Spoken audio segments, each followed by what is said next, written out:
జిల్లాల పునర్విభజన ప్రక్రియను పూర్తి చేసేందుకు సీఎం చంద్రబాబు నాయుడు మంత్రులు అధికారులతో కీలక సమీక్ష నిర్వహించారు. రాష్ట్రంలో జిల్లాలు, డివిజన్లు మరియు మండలాల పునర్విభజనపై ఈ సమావేశంలో ప్రధానంగా చర్చించారు.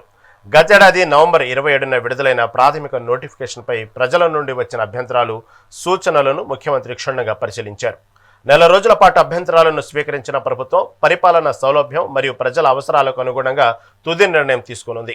క్షేత్రస్థాయి పరిస్థితులను పరిగణలోకి తీసుకుని ఎక్కడ ఇబ్బందులు కలగకుండా పునర్విభజన ప్రక్రియను పారదర్శకంగా పూర్తి చేయాలని అధికారులను సీఎం ఆదేశించారు.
జిల్లాల పునర్విభజన ప్రక్రియ పూర్తి చేసేందుకు సీఎం చంద్రబాబు నాయుడు మంత్రులు అధికారులతో కీలక సమీక్ష నిర్వహించారు. రాష్ట్రంలో జిల్లాలు, డివిజన్లు మరియు మండలాల పునర్విభజనపై ఈ సమావేశంలో ప్రధానంగా చర్చించారు.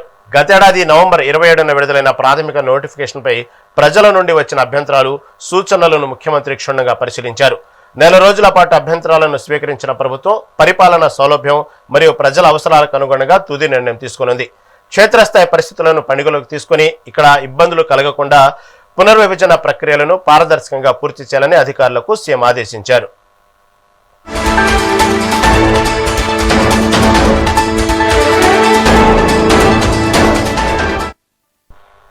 జిల్లాల పునర్విభజన ప్రక్రియను పూర్తి చేసేందుకు సీఎం చంద్రబాబు నాయుడు మంత్రులు అధికారులతో కీలక సమీక్ష నిర్వహించారు. దీని గురించి మరింత సమాచారం మా ఏపీ ఇన్పుట్ ఎడిటర్ నరేంద్ర అందిస్తారు. నరేంద్ర, చెప్పండి. ఏదైతే ఈ జిల్లాల పునర్విభజన ప్రక్రియ గురించి చంద్రబాబు నాయుడు ఇప్పటికే అధికారులతో ఇటు మంత్రులతో కీలక సమీక్ష నిర్వహించినట్టు తెలుస్తోంది. దీని గురించి తాజా అప్డేట్ ఏంటి? ఏదైతే సీఎం చంద్రబాబు నాయుడు ఈరోజు జిల్లాల పునర్విభజనకు సంబంధించి ఏదైతే కేబినెట్ సబ్ కమిటీకి సంబంధించినటువంటి మంత్రులు అదేవిధంగా ఉన్నతాధికారులతో కూడా సమీక్ష నిర్వహించారు. ముఖ్యంగా రాష్ట్రంలో ఏదైతే గత ప్రభుత్వం చేసినటువంటి జిల్లాల పునర్విభజనకు సంబంధించి తీసుకున్నటువంటి నిర్ణయాల వల్ల, అదే సమయంలో ప్రజల అభ్యంతరాలను కూడా పట్టించుకోకుండా ఏకపక్షంగా తీసుకున్నటువంటి నిర్ణయాల వల్ల పెద్ద ఎత్తున ప్రజల నుంచి ఇప్పుడు వ్యతిరేకత వచ్చింది. ఆ సమయంలో ప్రతిపక్ష నాయకుడిగా ఉన్నటువంటి ఏదైతే చంద్రబాబు నాయుడు వెంటనే దీనికి సంబంధించి పూర్తి స్థాయిలో కూడా మేము అధికారంలోకి వచ్చిన తర్వాత నిర్ణయం తీసుకుంటాము, మీకు అన్ని విధాలుగా న్యాయం చేస్తాము, ప్రజల్ని పూర్తి స్థాయిలో కూడా వాళ్ళ అభిప్రాయాలను పరిగణలో తీసుకుని ముందుకు వెళ్తామంటూ కూడా చెప్పడం జరిగింది. అధికారంలోకి కూటమి ప్రభుత్వం వచ్చిన తర్వాత దీనికి సంబంధించినటువంటి కేబినెట్ సబ్ కమిటీని కూడా వేశారు.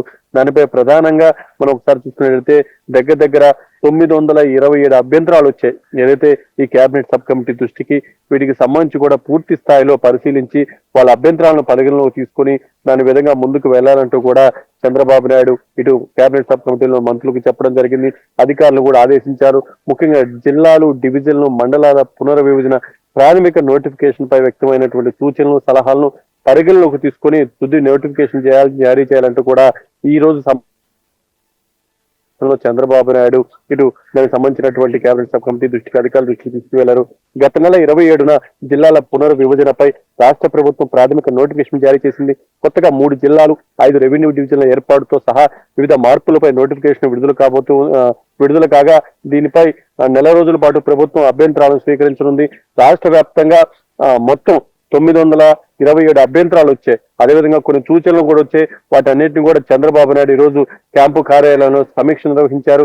ముఖ్యంగా నెల్లూరు జిల్లాలోనే తిరిగి 5 మండలాలు చేర్చాలంటూ కూడా ప్రజల నుంచి కొన్ని సూచనలు వచ్చాయి. దాంతో పాటు దీనికి సంబంధించి శ్రీకాకుళం జిల్లాలోని నందిగం మండలాన్ని పలాస డివిజన్ నుంచి టెక్కల్ డివిజన్ కి మార్చడం, అనకాపల్లి జిల్లాలోని చీడికాడ మండలాన్ని నర్సీపట్నం డివిజన్ నుంచి అనకాపల్లి డివిజన్ కు మార్చడం, కాకినాడ జిల్లాలోని సామర్లకోట మండలాన్ని కాకినాడ డివిజన్ నుంచి పెద్దాపురం డివిజన్ కు మార్చడం, అద్దంకి రెవెన్యూ డివిజన్ లోని అద్దంకి, బల్లికురవ, సంతమాగలూరు, జేపొంగులూరు, కోరెసపాడును ప్రకాశం జిల్లాలోకి మార్పడం, అదేవిధంగా కనిగిరి రెవెన్యూ డివిజన్ లోని మర్రిపూడి, పొన్నులూరు మండలాల్ని కందుకూరు రెవెన్యూ డివిజన్ లోకి మార్పు చేయటం, అదేవిధంగా దీన్ని ప్రకాశం జిల్లాలో విలీనం అంటే అనేక ఏదైతే ప్రతిపాదనలు సూచనలు కూడా ప్రజల నుంచి వచ్చినటువంటి నేపథ్యంలో దానికి తగిన విధంగా ఈ కేబినెట్ సబ్ కమిటీ నిర్ణయాలు తీసుకోవడం, దానిపై ఈరోజు చంద్రబాబు నాయుడు సమీక్ష నిర్వహించి ఈ మార్పులు చేర్పులు వీటన్నిటికి సంబంధించి కూడా ఈ నిర్ణయాలు తీసుకొని 31వ తుది నోటిఫికేషన్ ను ప్రభుత్వం విడుదల చేయనుంది. ఈ సమీక్షా సమావేశంలో